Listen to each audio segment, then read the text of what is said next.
जय श्री कृष्ण दोस्तों, क्या हाल चाल है आपके। आशा आप सभी कुशल मंगल होंगे और ईश्वर से यही कामना है कि आप सदैव सुखी रहे और खुश रहे। दोस्तों आज का ये वीडियो मैं वृश्चिक राशि वालों के लिए डाल रहा हूँ, जो कि राशि चक्र में 8वें नंबर की राशि होती है, जिसको इंग्लिश में स्कॉर्पियो बोलते हैं। दोस्तों ये जो सामने कुंडली लगी हुई है, इसमें कुछ तारीखें डाली हुई है और कुछ स्थानों में कुछ ग्रहों के लिए लिखा हुआ है।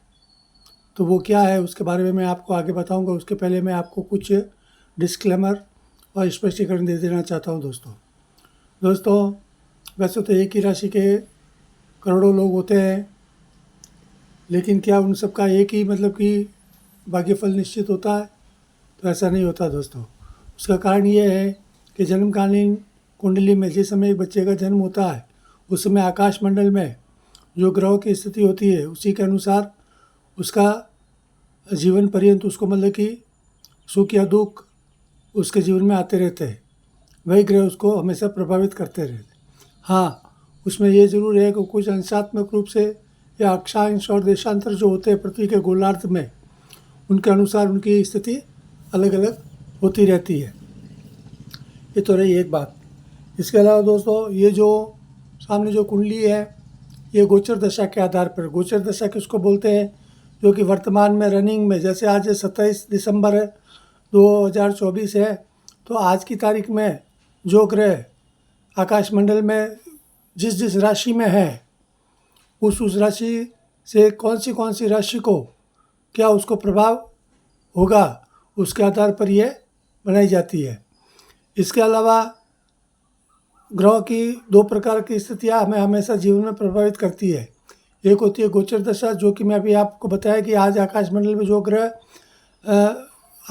जो ग्रह जिस राशि में है, या हमारे ऊपर उस जो हमारे जीवन पर अभी वर्तमान में 2025 में, जो 1 जनवरी 2025 से 31 दिसंबर 2025 तक कौन से ग्रह हमको प्रभावित करेंगे, उसको बोलते हैं गोचर दशा। एक होती है विश्वोत्तरी महादशा। विश्वोत्तरी महादशा उसको बोलते हैं कि जब किसी का जन्म होता है, चाहे आपका और मेरा या किसी भी बच्चे का, तो जिस नक्षत्र में उसका जन्म होता है उसके आधार पर विश्वोत्तरी महादशाएँ बनती है, जो कि बहुत ही लंबे समय तक उनका काल रहता है। जैसे कि सूर्य होता है वो 6 वर्ष तक होता है, चंद्रमा 10 वर्ष के लिए होता है, मंगल और केतु 7 वर्ष के लिए होती है, और बुध है 17 वर्ष के लिए होती है, गुरु 16 वर्ष के लिए होती है, शुक्र 20 वर्ष के लिए होती है, शनि 19 वर्ष के लिए होती है, और राहु 18 वर्ष के लिए होती है दोस्तों। तो ये जो इतने लंबे समय के लिए जो ये महादशाएँ होती है, ये जब किसी के जीवन में आती है, तो कुंडली में जो ग्रह होते हैं उनके आधार पर मतलब इनका अच्छा या बुरा परिणाम हमारे जीवन में आता रहता है। उसी अनुसार हमारा जीवन प्रभावित होता है और हमारे जीवन में सुख दुख मतलब कि हम अनुभव करते हैं। तो ये एक चीज़ है दोस्तों। अब सामने जो ये कुंडली है, ये यूँ समझिए ये करंट पीरियड है। अभी जो 2025 में जो भी आपका जो समय होगा, उसको ये ग्रह किस तरह प्रभावित करेंगे उसके आधार पे। मुख्यतः हमेशा जीवन में 4 ग्रह हमेशा हमें ज़्यादातर हमें, वैसे तो सभी ग्रह हमें अच्छा या बुरा परिणाम देते हैं, लेकिन मुख्यतः 4 ग्रह हमें विश्वोत्तरी दशा के आधार पर या गोचर दशा के आधार पर हमें ज़रूर प्रभावित करते हैं। उनमें एक तो होते हैं राहु केतु, एक होते हैं शनि, और एक होते हैं गुरु ग्रह। गुरु ग्रह वैसे शुभ माना जाता है, लेकिन ये जो 4 जो ग्रह हैं, ये क्या होता है, ये गोचर दशा में भी लंबे समय तक रहते हैं। जैसे मैंने विश्वोत्तरी दशाओं के बारे में बताया था, अलग अलग वर्षों तक वो रहती है। तो गोचर दशा में भी क्या है कि गुरु जैसा एक ग्रह है, ये गुरु ये 13 महीने तक एक राशि में रहता है। फिर राहु और केतु है, वो 18 महीने तक एक राशि में रहते हैं। उसी तरह शनि है, वो 2.5 वर्ष तक मतलब 30 महीने तक एक राशि में रहते हैं। तो ये भी बहुत लंबा काल होता है। इसमें यदि हमारी कुंडली में यदि ये ग्रह अच्छी कंडीशन में होते हैं तो हमें उस दरमियान अच्छा फल देते हैं, और यदि उस दरमियान हमारी कुंडली में यदि इनका अच्छी स्थिति नहीं है तो उस दरमियान हमें ये कुछ न कुछ दुख या तकलीफ या हमारे जीवन में कुछ न कुछ समस्याएं हमें हमेशा 2-4 होना पड़ता है। तो ये चीज़ें होती है। तो मैं तो आशा रखता हूँ कि भाई आपकी कुंडली में सभी ग्रह अच्छी कंडीशन में हो, ताकि आपको हमेशा जीवन में सुख मिले और खुशी मिले दोस्तों। तो अभी मैं आपको ज़्यादा कुछ नहीं कहते हुए मैं आपके सामने जो कुंडली लगी हुई है इसके बारे में मैं आपको बता देना चाहता हूँ। जैसे ये सामने 8 नंबर लिखा है, 8 नंबर जो राशि चक्र की जो 12 राशियाँ होती है उसमें 8 नंबर की राशि को वृश्चिक राशि बोलते हैं हिंदी में, और इंग्लिश में उसको स्कॉर्पियो बोलते हैं दोस्तों। तो जैसे आप देखिए वृश्चिक राशि जहाँ ये 8 नंबर का जो खाना है इसमें बाकी कोई भी चीज़ राशि के अलावा कुछ भी लिखा हुआ नहीं है। तो कहने का मतलब जन्मकालीन स्थिति के अनुसार इनको कोई भी ग्रह आज की तारीख में इनको प्रभावित नहीं कर रहे। लेकिन इसके अलावा जब ग्रह की जो स्थितियाँ होती है वो विभिन्न राशियों में जब रहते हैं तो उस हिसाब से भी हमको उनको प्रभाव हमारे जीवन में महसूस होता है। तो मैं आगे चलते हुए जैसे अभी देखिए ये 6 नंबर लिखा है, ये 6 नंबर कन्या राशि मानी जाती है हिंदी में, इंग्लिश में इसको वर्गो बोलते हैं। नीचे लिखा है केतु। तो केतु ये जो यहाँ पर क्या लिखा है, ये 18/5-25 तक है। तो ये जो भाव है ये कुंडली का मतलब कि 11वां भाव माना जाता है, जिसको 11वां भाव जो है ये इनकम जो हमारे जो जीवन में जो इनकम के जो सोर्स होते हैं उनके बारे में ये भाव माना जाता है। हमारी ज़िंदगी में जो भी हम कमाई करते हैं, आजीविका कमाते हैं, उसका दारोमदार इस भाव के ऊपर होता है। जैसे यहाँ लिखा था कि आय, कमाई और इनकम। तो यहाँ पे जैसे कि अभी ये आपको ये 11वां भाव कैसे होता है पहले वो मैं आपको बताता हूँ, तो ध्यान से आप सुनेंगे तो आपके आगे काम आएगा। जैसे ये पहला भाव माना जाता है, मतलब पहला हाउस या पहला घर बोले इसको। जैसे 1 2 3 4, ये 5, ये 6, ये 7, ये 8, ये 9, ये 10 और ये 11, इस तरह मतलब कि ये कुंडली के भाव माने जाते हैं। और सभी ये जो खाने बने हुए हैं इनके सबके अलग अलग विषय, जीवन के जो हमारे जितने भी विषय हैं, सुख दुख है, घर परिवार है, माता पिता है, संतान है, विद्या है, उन सबका मतलब कि ये इन ग्रहों के आधार पर ही मतलब इनके ग्रहों की जो स्थिति के अनुसार इनके जो संबंध बनते हैं उसी के अनुसार हमारा जीवन प्रभावित होता है। तो जैसे मैंने आपको यहाँ बताया 11 नंबर ये जो इनकम है आपकी कुंडली में यदि केतु अच्छी कंडीशन में है तो इस दरमियान आपको ये अच्छा फल मिलेगा। वैसे ये मतलब पिछले 12 महीने जैसे मैंने पहले कहा ये 18 महीने तक रहता है केतु और राहु। तो राहु तो देखिए यहाँ पर है 12 नंबर में और केतु यहाँ पर है, ये हमेशा आमने सामने रहते हैं। तो 18/5-25 तक केतु यहाँ पर है। तो आपको मतलब कि यदि आप किसी भी तकनीकी विषय में यदि काम कर रहे हैं, इंजीनियरिंग है, मशीनरी है या जो कंप्यूटर साइंस है वगैरह है, यदि आप उसमें हैं तो आपको ये ज़रूर अच्छा लाभ दे सकता है दोस्तों। तो यदि आपकी ज़िंदगी में यदि केतु अच्छा है कुंडली में तो आप इसका लाभ उठा सकते हैं। इसके बाद में क्या होगा कि देखिए यहाँ पर ये लिखा है ये 18/5-25 तक तो यहाँ पर है, ये 18/5-25 के बाद में ये 18/5-25 से शुरू ये केतु फिर यहाँ से यहाँ मतलब कि परिवर्तन हो जाएगा। ये 6 राशि से 5वीं राशि में आ जाएगा, सिंह राशि में, जो जिसको इंग्लिश में लियो बोलते हैं।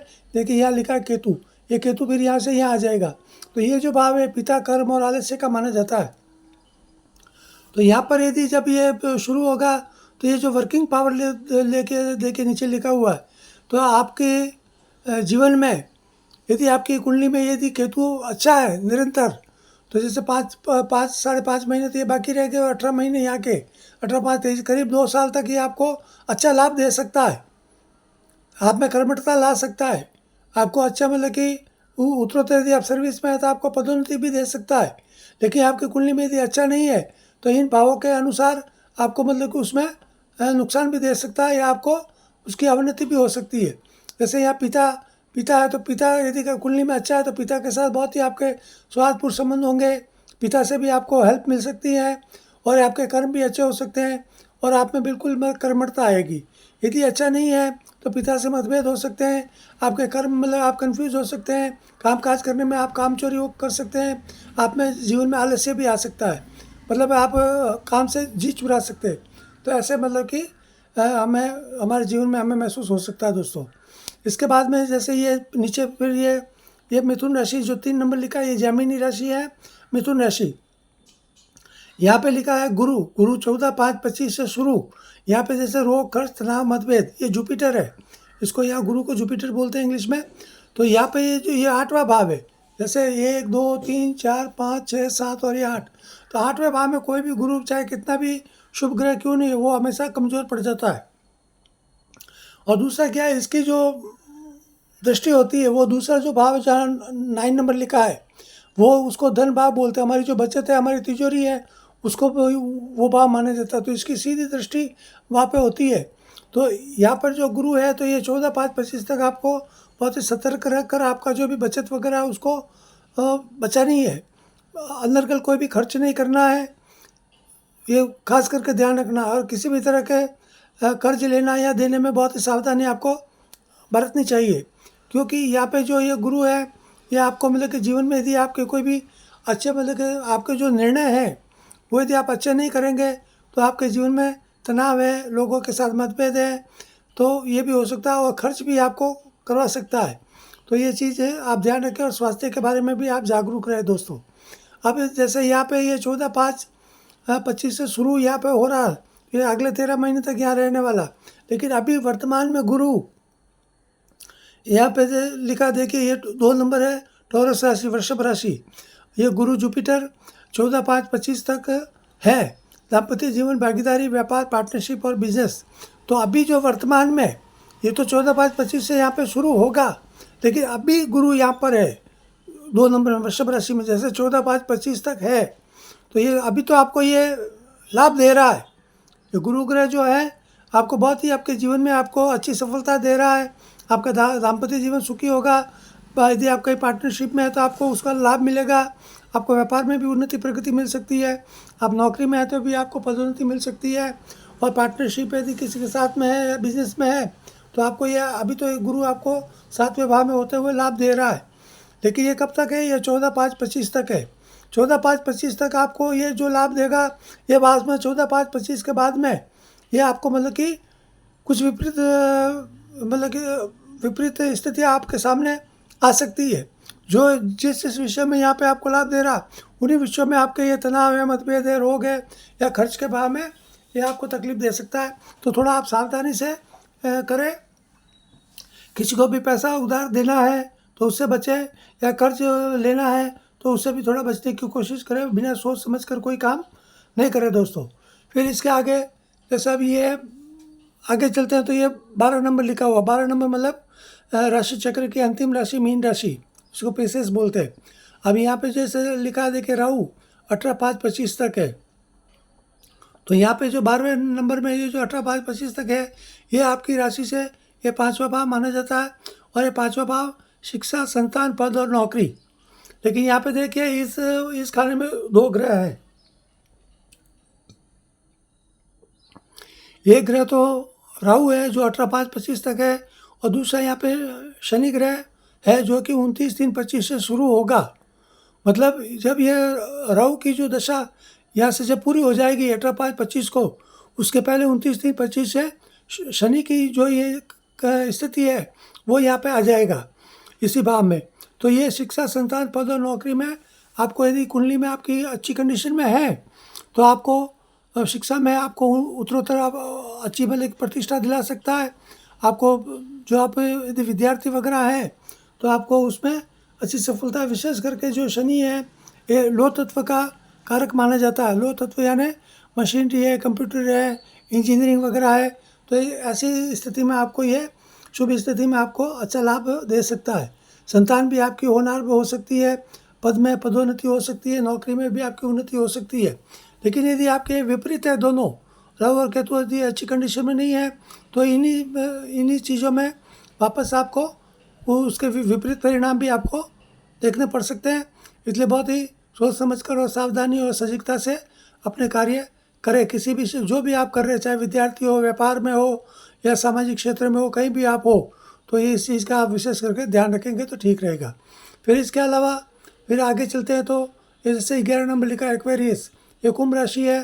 तो जैसे यहाँ पे लिखा 18/5-25 तक है, लेकिन यहाँ क्या है 18/5-25 से शुरू होगा। जैसे ये राहु की यहाँ पे जो 18/5-25 तक मतलब यहाँ इसकी ये पीरियड इसका पूरा हो जाएगा 12 नंबर में। फिर ये 12 से सीधा 11 नंबर में आ जाएगा।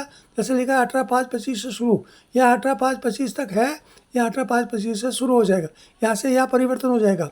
फिर इसके बाद में क्या होगा, राहु हमेशा क्या होता है दोस्तों, सबसे 9 ग्रहों में सबसे दुष्ट जो ग्रह होता है वो राहु माना जाता है। ये कभी किसी का भला नहीं करता है। तो ये जिस भी भाव में होता है उस भाव में हमेशा ये हानि करता रहता है। बहुत कम कुंडलियाँ होती है जिसमें राहु हमेशा अच्छे फल देता है। तो ये यहाँ पर आने से जैसे लिखा है माँ सुख दुख वाहन, वाहन यानी मतलब गाड़ी वगैरह, जैसे 4 व्हीलर है, 2 व्हीलर जो भी। फिर यहाँ पे लिखा भवन, बिल्डिंग वगैरह, संपत्ति, प्रॉपर्टी। तो ये जो चीज़ें लिखी हुई है, इसमें यदि आपकी कुंडली में राहु यदि अच्छी कंडीशन में है तो इन चीज़ों में आपको सुख मिलेगा। आपको प्रॉपर्टी भी आपको मिल सकती है, प्रॉपर्टी में इन्वेस्टमेंट भी हो सकता है। आपको अलग अलग तरह के आपको मतलब कि आपके जीवन में खुशियाँ आ सकती है। माँ के साथ भी आपके अच्छे संबंध रह सकते हैं। लेकिन यदि राहु आपकी कुंडली में अच्छा नहीं है तो इन चीज़ों के आपके उसका विपरीत प्रभाव आपको देखना पड़ सकता है। तो आप जो भी कार्य कर रहे हैं अभी उसमें बहुत ही सावधानी से। वैसे दोस्तों एक बात है, समय चाहे हमारे ग्रह जो अनुकूल है और चाहे प्रतिकूल हो, जीवन में हमेशा सावधानी तो हमेशा हमें रखनी चाहिए। क्योंकि सावधान जो इंसान होता है वो कभी कहीं मार नहीं खाता, ठोकर नहीं खाता है। तो हमेशा किसी भी तरह की कंडीशन हो जीवन में, चाहे सुख हो तो सुख में हमें मतलब कि ज़्यादा कहते हैं ना, उसके पंख नहीं निकलने चाहिए, ज़्यादा फड़फड़ाना नहीं चाहिए। और यदि तकलीफ़ है, दुख है, तो हमें उसमें बहुत ही सोच समझ कर शांति से हमें जीवन हमारा गुजारना चाहिए। तो ये बहुत ही केयरफुली आपको यहाँ पे जो 11 नंबर में जो कंडीशन जो लिखी हुई है उस हिसाब से आपको बहुत ही केयरफुली होकर काम करना है दोस्तों। तो ये वृश्चिक राशि वालों के लिए आज है, ये 2025 के लिए है। 2025 में आपके जीवन में क्या क्या उतार चढ़ाव हो सकते हैं उसके बारे में है दोस्तों। तो आज के लिए केवल इतना ही निवेदन है दोस्तों मेरा एक, कि कृपया मेरे से यूट्यूब चैनल को सब्सक्राइब करें, लाइक करें। और आपके जीवन में यदि किसी तरह की कोई समस्या हो ज्योतिष से संबंधित तो कृपया मेरे व्हाट्सएप चैनल पर आकर मुझसे संपर्क करें। आपकी कोई भी समस्या हो तो आप उसमें लिख कर भेजें, मैं जहाँ तक हो सकेगा आपको उसका उचित समाधान प्रस्तुत करूँगा दोस्तों। तो आज के लिए केवल इतना ही। धन्यवाद। जय श्री कृष्ण, जय श्री राम दोस्तों।